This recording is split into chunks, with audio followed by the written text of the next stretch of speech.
ಮಾತ್ರ ಅರ್ಥ ಮಾಡ್ಕೋ ಗೆಳೆಯ.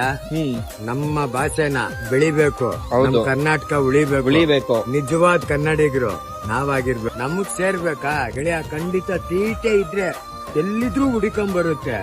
ನಾವ್ ಹುಡಿಕೊಂಡೋದ್ರೆ ಊರ್ ಬಿಡ್ಬೇಕು, ಸ್ವಲ್ಪ ಯಾಮಾರಿದ್ರೆ ಪ್ರಾಣ ಬಿಡ್ಬೇಕು. ನೀನ್ ಅತಿ ಒಳ್ಳೆನಾಗ್ಬೇಡ.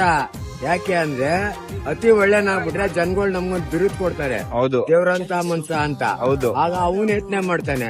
ಅಲ್ಲ ರೀ, ನರ್ಮನ್ಸನ್ಗೆ ನೆಲದಲ್ಲಿ ಕೆಲ್ಸ, ರಾಜಕೀಯದವ್ರಿಗೆ ವಿಧಾನಸೌಧದಲ್ಲಿ ಕೆಲ್ಸ, ದೇವ್ರಗಳಿಗೆ ಇಲ್ಲಿ ಕೆಲ್ಸ. ಅವ್ರ ಕೆಳಗಡೆ ಇಟ್ಕೊಂಡು ಏನ್ ಮಾಡ್ತಾವನೆ ಅಂತ ನಮ್ ಪುನೀತ್ ರಾಜ್ಕುಮಾರ್ ತರ ಇವ್ರ ತರ ಬರ್ರಿ ನೀವ್ರೇ ಅಂದ್ಬಿಟ್ಟು ಕರ್ಕೊಂಡ್ಬಿಡ್ತಾನೆ. ಗೆಳೆಯ ನೀನ್ ಸೋಕಿ ಮಾಡಿ ಗೆಳೆಯ, ನೀನು ತಿನ್ನು.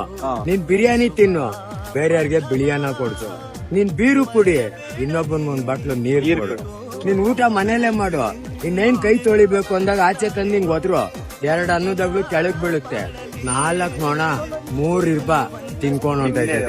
ಯಾಕೆ ಅಂದ್ರೆ ಗ್ರಾಮ್ ಗಟ್ಲೆ ಇರೋ ನೋಣ ಇರ್ಬಕ್ಕೆ ಒಂಚೂರ್ ಊಟ ಇಕ್ಕವ್ನೆ.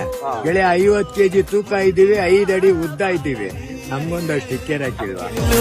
ಸ್ಫೂರ್ತಿ ದಾರಿ ದೀಪ ನಿನಗೆ ಅನುಭವ.